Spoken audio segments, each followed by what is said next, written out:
গ্রামের মাঠে ঘাটে ঝোপে ঝাড়ে ঘুরে বেড়ালে এরকম অনেক শাকসবজি দেখতে পাবে যেগুলোর উপকারিতা জানলে তোমাদেরও চোখ কপালে উঠবে। আজকের যেমন সুমিদি খুঁজে খুঁজে বের করেছে তেলাকুচোর একদম নরম পাতা সমেত আগার দিকের ডাঁটাগুলো। গ্রামে এগুলোকে চলতি কথায় আমরা তেলাকুচোর খাড়াও বলে থাকি, অনেকে তিতাতলির খাড়াও বলে থাকে। এগুলো খেতে যতটা না সুস্বাদু তার থেকে অনেক বেশি স্বাস্থ্যকর। অনেকে তো এগুলো খেতেই চায় না, অথচ এই লতানো শাকটার আকর্ষ বাদ দিয়ে আর পাতার দুদিকটা ভালো করে দেখে নিতে হবে যে কোনো ছোটোখাটো পোকা আছে কিনা।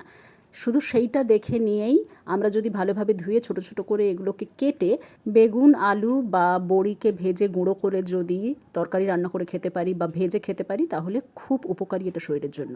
বিশেষ করে জন্ডিসের পেশেন্ট আর ডায়াবেটিক পেশেন্টদের জন্য তো মারাত্মক উপকারী। ভালো কিছু খাওয়ার অভ্যাস করতে হয় প্রতিদিন একটু একটু নিয়ম মেনে। আজকের যেমন আমরা গাছের পাকা পেঁপে আর তার সাথে ড্রাগন ফ্রুট কেটে খাচ্ছি।